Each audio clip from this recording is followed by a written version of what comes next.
জানো তো বন্ধুরা, এখন গরমের জন্য আর বেশিক্ষণ ঘুম হচ্ছে না, তাই সকালবেলা 8টার মধ্যে আমি উঠে পড়ছি। এখন আগে উঠতাম 9টায়, এখন 8টার মধ্যেই উঠে পড়ছি। উঠে আমি আজকে বৃহস্পতিবার ছিল তো বাইরের বারান্দায় চলে এলাম। এসে দেখলাম গাছে কী কী ফুল ফুটেছে। তো এসে দেখছি বাইরে মারাত্মক রোদ। তো সেটা দেখে আমার মাথা ঘুরে গেল। তারপর আমি ঘরে এলাম, এসে চাটা খেয়ে টিফিন করলাম। টিফিনে ছিল আমার আজকে বাটার টোস্ট, ডিম সিদ্ধ আর কলা। তো তারপর তো রান্নাঘরে যেতেই ইচ্ছা করছিল না, তাও কষ্ট করে রান্নাঘরে গেলাম। গিয়ে দেখছি আমার বর আমার জন্য আরও একটা ভালো জিনিস নিয়ে এসেছে, মুরগির মাংস। তো মুরগির মাংস আর ভাত আর চাটনি রান্না করে খেয়ে দিয়ে ঘুমিয়ে পড়েছিলাম। তো ঘুম থেকে উঠে দেখছি বর হাজির সন্ধ্যেবেলায়। তো কী ভাবলাম যে চলো তাহলে বেরিয়ে আসি।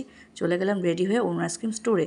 তো ওখানে গিয়ে অনেক রকম আইসক্রিম খেয়ে নিলাম। খাওয়ার মধ্যে আমার সবথেকে ভালো হচ্ছে ওয়াটারমেলন আইসক্রিমটা। তারপরে আমরা চলে গেলাম মিয়ামোর কেক শপে। তো ওখান থেকে আমি নিয়ে নিলাম চিকেন ইন্টারনেট আর একটা ব্লুবেরি পেস্ট্রি। তো সেটা নিয়ে আমরা ট্রাই করে খেতে থাকি। তো ভিডিওটা ভালো লাগলে লাইক করো, কমেন্ট করো, শেয়ার করো, চ্যানেলটা সাবস্ক্রাইব করো।